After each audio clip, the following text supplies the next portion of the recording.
what's your all-time favorite? Oh boy. Is it a single barrel or is it a line? So for me, my favorite release that we do every year is probably gonna be the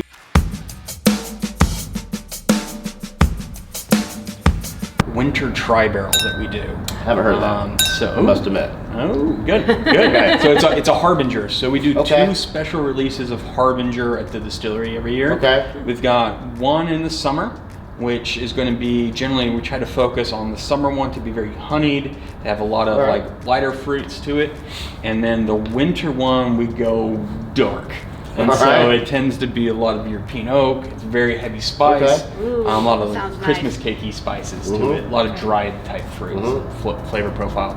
And that tends to be my absolute favorite. But again, Icarus can jump in there sometimes too. It just, you know, sometimes you're in a mood. So, Yeah, you know. I get that. Yeah. So, go ahead. So you and your brother both have degrees, Yes, ma'am. and not anywhere close That's how to you know being- you're in Texas because he said yes, man. Yeah, even though neither one of them have anything to do with distilling whiskey. Now, I heard a rumor that this whole thing came from one drunken night. Drunken night? I wouldn't say drunken night. Night of consumption. No, it was actually, so we were at a family reunion in Spokane, Washington, and we had gone to this little Thai food restaurant that was in the shopping center, and we walked out of the Thai food restaurant, in the same shopping center was a little distillery that had just opened called Dry Fly Distilling. Okay. And Jonathan and I, we'd all been to breweries and wineries, but we've heard of them. Yeah, we'd never been to a distillery before though. So we wandered in there, and like when we walked in there, we just kind of fell in love with it. There's something about the warmth of copper that I just love. That again, breweries and wineries tend to have all the stainless steel, but there's something about copper that just has. And my parents, again, they're from Butte, Montana, which is the home of the Copper Kings. And my dad's been in the copper industry forever, so there's something innate about our family that just loves copper. All right. I don't know if it's in the blood and we've way too many heavy metals in us, but absolutely fell in love with just it at that point. And my dad turned to my brother and goes, "Hey, when you guys retire, this is what you should do." And so Jonathan and I, over the next 4 years, we're joking, like, when we retired, this is what we were going to do. Right. That's when we started tasting a little bit more spirits and got into some Armagnacs and cognacs and bourbons and scotches. And then I was getting ready to graduate from law school and had decided that, maybe the law isn't for me. So I, at Christmas dinner before I graduated in May, told my family that, I thought about it, and if we were going to start the distillery, I rationally believe that maybe we should do it when we're younger, because one, whiskey's got to age, but two, I wasn't married at the time and I didn't have any kids, so I was young and dumb and could eat ramen noodles every meal all day long. So why not do it now? And I said, you know what? And the more I thought about it, I was committed to I was going to do it. I didn't know my brother was like, yeah, well, I'm going to jump. I'm going to do this with you right now. Right. Of course, the original plan was I was going to do it full time, and he was going to help out on the weekends. Okay. Was the original plan, which is not a good plan at all. In fact, we found out even with Jonathan and I both doing this full time, we couldn't be done. Right. Like, between all the work for making the product, but then having to go and do sales and do all that, and do all the book work and all the stuff that you have to do running a business, it was too much work even just for two people. Right. And that's how Mom, who initially was coming down, once every couple months to help out, and after about 2 months, next thing I know, she's there for about 3 weeks helping us out, which was really great, before she'd go back home. And then, lo and behold, she just didn't go back after a while. And she was down here full-time helping us out. I mean, you're talking within the first 6 months, she was then here full-time. Right. My poor father was still up in St. Louis by himself, poor guy, up until he retired last year. All right. So he retired officially in October and came down here, started working here because Mom said you get 4 days of retirement and I'm putting you back to work. So. That's almost a week. Yeah, almost. Did you source begin? We did not. We didn't do not. You any aged your own. sourcing. We aged our own. We actually didn't start sourcing stuff up until 2020. Okay. And that's not for Ironroot. That's actually just for other projects like for other brands or other projects we help out with, like Okay. Saints Alley. Okay. Is a project that my brother and Chris Trevino, who's the liquor hound on YouTube. Yeah, I met him yesterday, yeah. They blend and they do that particular project. So it's it's kind of a lot. And again, we've gotten to bring in rum, bring in cognacs, all sorts of crazy fun stuff. So As my favorite of all time is the rye grain. Is there any chance you guys are gonna come out with 100% rye at any time? I don't have any 100% rye. Okay. But there is rye whiskey aging. Okay. That we have distilled. All right. Exactly when that's going to come out, I don't know. But there is at least 8 barrels of rye whiskey in this I like your warehouse that style. we've distilled. All right. Eight's a start. All right.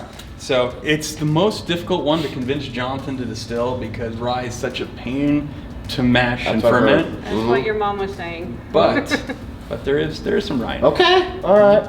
Now you're a sherry girl, much more than I. Yeah, I do. am a I sherry. do like You have some sherry casks here. We do. Okay. So- Is that for future endeavors, or what's going on with the sherry casks? So some of it's for future endeavors. Okay. Some of it, basically all of it's for future endeavors. We haven't Right. released Oh, any yeah. sherry cask Right, yet. But I've got different malt whiskeys Okay. in sherry cask. I've got, there's some corn whiskey in sherry cask. There's Okay. some of the Saints Alley projects in some sherry casks that we haven't released any of that yet. So there's some Fair fun enough. sherry things here. Releasing any single malts? It's aging. It's Aging, as okay. well. All right. Aging as Just well. checking on you. Just checking on you. Well, you came a really great week because on this Saturday, Right. we'll actually be releasing a traditional Irish pot still whiskey. At Nice. 106 Really? proof. It's a youngin. She's 2.5 years old. It's Okay. kind of the second barrel that we've released. The very first we released in November. So we're slowly releasing a couple barrels All here right. and there of it. It's really fun, and it's 60% Texas barley, 40% Irish malt, and then we triple distilled it. So Wow. All right. You got an Sounds Irish delicious. Irish gal right here. So Yep. we're having some fun with it. very cool. What we talked earlier a minute ago? What would you have done differently? What's the next thing you would have done differently? Oh boy. Next thing I would have done differently, I probably would have stayed and not done moonshine for our first couple of years. I probably Okay. would have done like rum or something along those lines. But So if you get a time machine, those are the two things you're changing. probably if you All right. ask me. Time machine for whiskey only. Well, I would have laid down a heck of a lot more whiskey early on. I think that's what I Okay. would have done. All right. That's probably Okay. the number one thing. But yeah. Anybody you've met in the industry that you've always wanted to meet them? Any starstruck moments or anything? Oh my goodness, yes. I mean, there's been a bunch actually. Okay. So, number one, you've got for us meeting like Richard Patterson from and getting to spend some time with him. On the cognac side, Alexander Gabriel has been a big one who does like plantation rum and Pierre Ferrand cognac. So we've actually had him here playing around in Really? our warehouse with Wow. us. All right. Again, it's some really fun benefits of being such a guess citizen so. of cognac. But actually going to cognac and actually distilling with distillers over there is probably the biggest thing. It's How much time did you spend? so I've spent over there probably about 2 to 3 months. I've actually spent Okay. over there now. Every couple of years I try to go back. Haven't been back since obviously COVID Right, yeah. stuff, but hopefully next year I'll be back and I'll make some more stuff over there. All right. It's absolutely gorgeous. It's really wonderful, and the people there are fantastic. I noticed up in your shop you have a Bloody Mary mix. Oh yeah.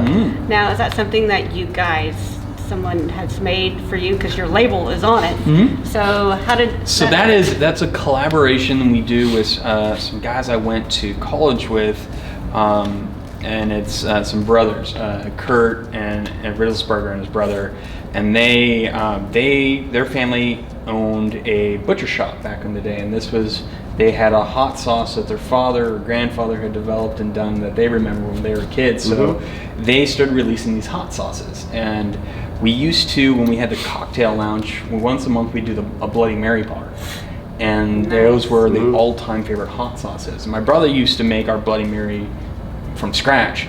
And next thing I know, he started using one of their hot sauces in it. So we came together and worked together to create that Bloody Mary mix. And they actually produce it for us.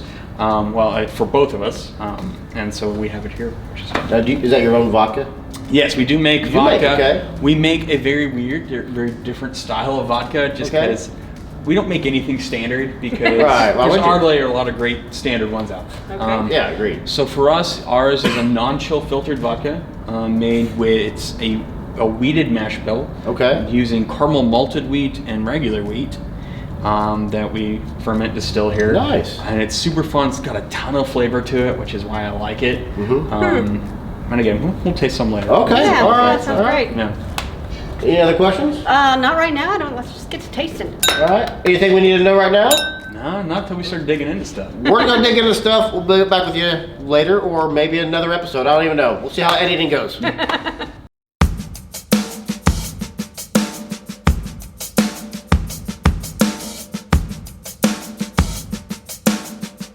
Are you the youngest? I am the youngest. Okay. So.